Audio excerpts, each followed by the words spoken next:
মৰমৰ ছাত্ৰ ছাত্ৰীসকল, আজি আলোচনা কৰিম অসম জাতীয় বিদ্যালয়ৰ ক্লাছ 5 অনুশীলনী 3C ৰ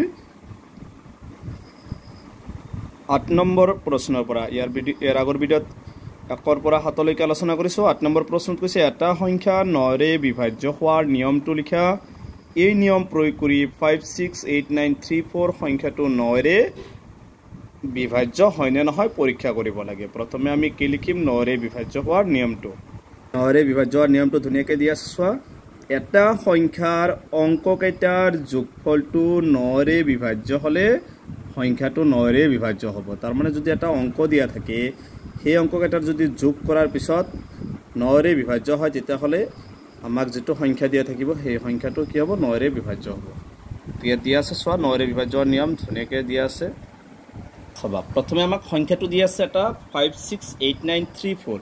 গতিকে আমি এই অংককেইটাৰ যোগফল লিখিম। এতেকে অংককেইটাৰ যোগফল,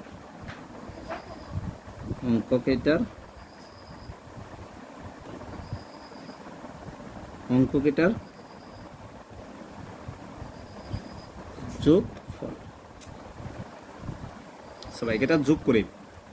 5 + 6 তাৰপিছত কি আছে প্লাস 8 + 9 + 3 + 4। এই আটাইকেইটা সংখ্যা আমি কি কৰিম? এতিয়া যোগ কৰিম। চবা কিমান হ'ব? 5 × 11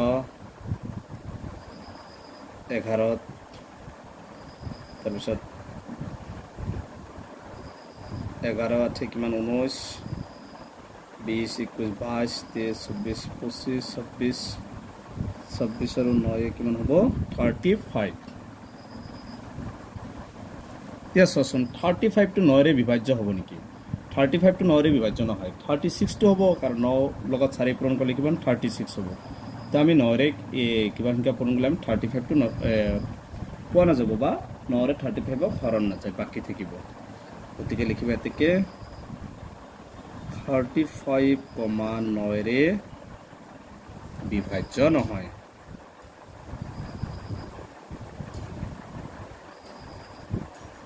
সবা 35 টো যদি 9 ৰে বিভাজ্য নহয়, তেতিয়াহ'লে আমাক যেটো সংখ্যা দিয়া আছে সেই সংখ্যাটো 9 ৰে বিভাজ্য নহয়। কি সংখ্যা দিয়া আছে? 568934 9 ৰে বিভাজ্য নহয়। 9 ৰে বিভাজ্য নহয়। এইটো হৈছে 8 নম্বৰটোৰ এনসাৰ। প্ৰথমে তোমালোকে 9 ৰে বিভাজ্য নিয়মটো লিখিবা, তাৰ পিছত এইখিনি সমাধান কৰিবা। 9 নম্বৰত দিছে তলৰ কোনবোৰ সংখ্যা 11 ৰে বিভাজ্য।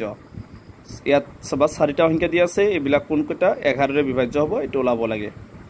1 নম্বৰত দিছে 6985439059, বাকি এনেকে দুটা দিয়া আছে। তবে 11 ৰে বিভাজ্য নিয়ম: এটা সংখ্যাৰ অযুগ্ম স্থানৰ অংকবোৰৰ যোগফল আৰু যুগ্ম স্থানৰ অংকবোৰৰ যোগফল দুটাৰ পাৰ্থক্যটো 11 ৰে বিভাজ্য হলে সংখ্যাটো 11 ৰে বিভাজ্য হ'ব। তাৰ মানে প্ৰথমে আমি যুগ্ম সংখ্যাকেইটাৰ যোগ কৰিব লাগিব, তাৰ পিছত অযুগ্ম সংখ্যাকেইটাৰ যোগ কৰাৰ পিছত একক স্থানৰ অংকটো, তাৰ পিছত এই দুটাৰ পাৰ্থক্য মানে বিয়োগ কৰিব লাগিব। বিয়োগ কৰাৰ পিছত যদি 11 ৰে বিভাজ্য হয়, তেতিয়াহ'লে সংখ্যাটো কিমান হ'ব? 11 ৰে বিভাজ্য হ'ব। মই এটা কৰিলে তোমালোকে বুজি পাবা। চাবা প্ৰথমে দিয়া আছে সংখ্যাটো, চাবা 6985। গতিকে লিখিবা এতেকে অযুগ্ম সংখ্যাকেইটাৰ যোগফল, অযুগ্ম স্থানৰ অংককেইটাৰ যোগফল,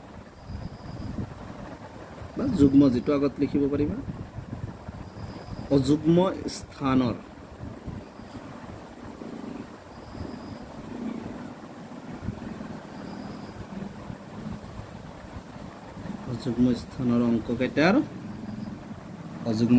অংককেইটাৰ কি? যোগফল।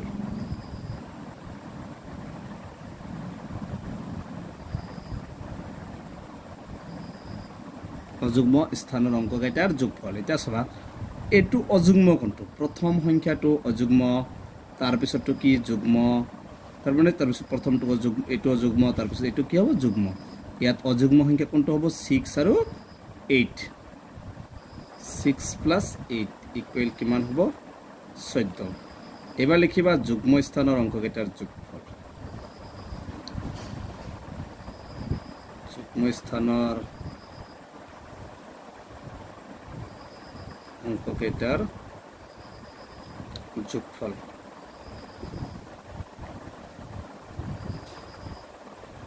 যুগ্ম স্থান কোনটো আছে 9 আছে আৰু 5 আছে মানে দ্বিতীয় আৰু চতুৰ্থ স্থানৰ অঙ্কটো 9 + 5 কি হ'ব 14 এবাৰ চাবা এই 14টো 11 ৰে বিভাজ্য হয় না নহয় ইয়াৰ আগত আমি কি কৰিব লাগিব এটো আগত নহয় এতিয়া এই যোগফল দুটাৰ আমি পাৰ্থক্য ওলাম ঠিক যোগফল দুটাৰ পাৰ্থক্য মানে কি বিয়োগ প্ৰথমটো কিমান আছে 14 বিয়োগ দ্বিতীয়টো কিমান 14 14 ৰ পৰা 14 গলে কিমান 0 এই 0টো আমি 11 ৰে বিভাজ্য হয় না 0টো যিকোনো সংখ্যাৰে বিভাজ্য গতিকে 0টো কি হ'ব এতেকে 0, কিমান 0 বেছ 0, কি হ'ব 11 ৰে বিভাজ্য 0 সকলো সংখ্যাৰে বিভাজ্য কিমানত ৰাখিব কাৰণ 11 লগত 0 পূৰণ কৰিলে কিমান 0 পাম এতিয়া 0টো যদি 11 বিভাজ্য হয় আমি লিখিব পাৰিম 6985 11 ৰে বিভাজ্য ঠিক আছে 6985 11 ৰে বিভাজ্য 11 ৰে বিভাজ্য এটো হৈছে নৰ প্ৰথমটোৰ आंसर 6985 11 ৰে বিভাজ্য ইয়াৰ পিছত আছে 439059 থেকে অযুগ্ম স্থানৰ অঙ্ককেইটাৰ যোগফল প্ৰথমটো অযুগ্ম এটো অযুগ্ম ইয়াত 9টো অযুগ্ম আৰু 5টো অযুগ্ম তাৰমানে প্ৰথম তৃতীয় আৰু পঞ্চম সংখ্যাকেইটা অযুগ্ম তো প্ৰথম এনেকৈ মনত ৰাখিব তো প্ৰথমটো কি অযুগ্ম মানে কিমান আছে 4 তাৰ পিছত এটো কি আছে দ্বিতীয় এটো তৃতীয় 3 মানে এটো অযুগ্ম সংখ্যা তো চতুৰ্থ এটো পঞ্চম মানে এটো 5 নম্বৰ মানে এটো 5 টো কি অযুগ্ম যোগ কৰিবা 9 4 কিমান 13 13 5 কিমান 18 এটো হৈছে অযুগ্ম স্থানৰ অঙ্ককেইটাৰ যোগফল আৰু ইয়াৰ যুগ্ম কোনকেইটা হ'ব এটো দ্বিতীয় এটো কি চতুৰ্থ মানে 3 0 আৰু এটো ষষ্ঠ মানে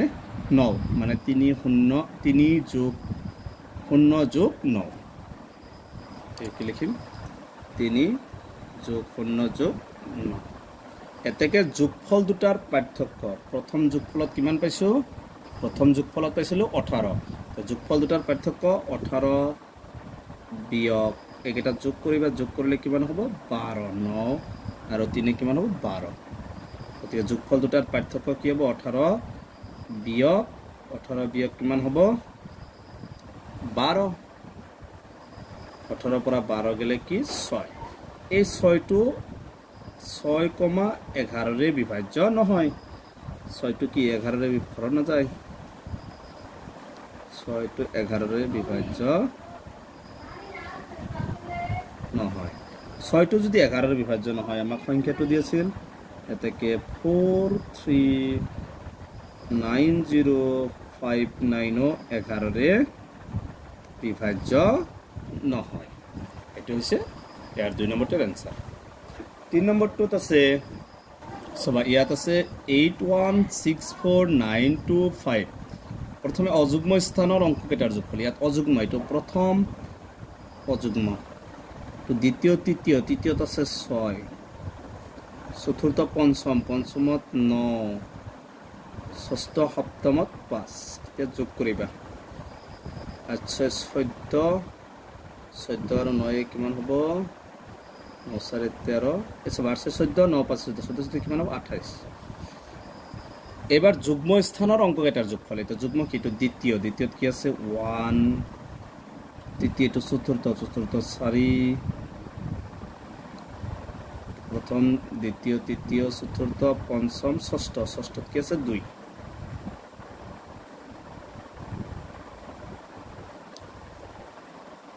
এটা যোগ করলে কিমান হবে 4 কে 5 5 দিয়ে 7 এতেকে যোগফল দুটার পার্থক্য প্রথমটো পাইছিল 28 বিয়োগ 28 এর পৰা 7 বাদ দিলে কিমান হবে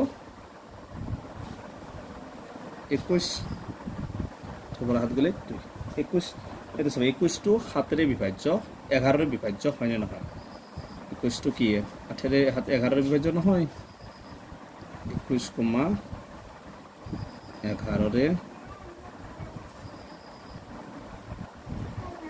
বিভাজ্য নহয় এতেকে 81649255 11ৰে বিভাজ্য নহয় যদি 21 বিভাজ্য নহয় গতিকে এইটো সংখ্যাটো 11ৰ বিভাজ্য নহয় ইয়াৰ পিছৰ সংখ্যাটো আছে 400585 ইয়াত চাবা প্ৰথমে অযুগ্ম স্থানাংক এটাৰ যোগফল এটো প্ৰথম মানে অযুগ্ম সংখ্যাটো তো দ্বিতীয় তো তৃতীয়ত কিমান আছে 0 প্রথম দ্বিতীয় তৃতীয়টো তাৰ পিছত এটো হ'ব চতুৰ্থ এটো পঞ্চম 8 এটো ষষ্ঠ এটো সপ্তম সপ্তমত কিমান আছে 5 সপ্তমটো কি অযুগ্ম সংখ্যা যোগ কৰিবা 8 4 12 12 পাছে কিমান হ'ব 17 এবাৰ যুগ্ম স্থানাংক এটাৰ যোগফল যুগ্ম কি আছে এটো যুগ্ম পাঁচটো যুগ্ম আৰু কি আছে দুইটো যুগ্ম স্থানাংক মানে এটো প্ৰথম এটো দ্বিতীয় দ্বিতীয়ত আছে কিমান 0 তৃতীয় চতুৰ্থত কিমান আছে 5 পঞ্চম ষষ্ঠত কিমান আছে 2 এটা যোগ কৰিবা যোগ কৰিলে কিমান হ'ব 5 2 7 এতেকে যোগফল দুটাৰ পাৰ্থক্য মানে কি আছিল 17 বিয়োগ 7 17 পৰা 7 গলে কিমান থাকে 10 তো ভাই এটা সংখ্যা এখানে প্রথম সারিটো লিখে নে কি হ'ব 4 যোগ গতিকে 4 পাছে 9 9 2 কিমান হ'ব 11 সরি এটো ঠিকই আছে এটো 4টো নহব 4টো এত কি আছে 4টো অযুগ্ম স্থান এটো কৈছে গতিকে যুগ্ম আছে 0 তাৰ পিছত আছে প্ৰথম এটো প্ৰথম তৃতীয়ত আছে 0 চতুৰ্থ পঞ্চমত 0 ষষ্ঠ সপ্তমত 5 গতিকে এটা অযুগ্ম সংখ্যা বাকি থাকিল কিমান আমাৰ 0 5 আৰু 2 5 2 কিমান হ'ব তেতিয়াহলে 7 এতিয়া বিয়োগফল এটা আমি সংখ্যা দুটাৰ যোগফল কৰিম বিয়োগফল কৰিম পাৰ্থক্য লম 17 বিয়োগ 7 কিমান হ'ব 17 পৰা 7 গলে 10 10 টো কি 11ৰে বিভাজ্য নহয় গতিকে আমি সংখ্যাটো লিখিব পাৰিম 11ৰে বিভাজ্য নহয় এতেকে 10, 11ৰে বিভাজ্য নহয় এতেকে লিখি দিব এতেকে 400585 কি হেৰে 11ৰে বিভাজ্য নহয় এটো হৈছে এইকেইটা হৈছে 9 আৰু আটাইকেইটা কোৱেশ্চনৰ সমাধান তোমালোকে ভিডিওটো লাইক কৰিবা আৰু চেনেলটো সাবস্ক্ৰাইব কৰিবা থ্যাংক ইউ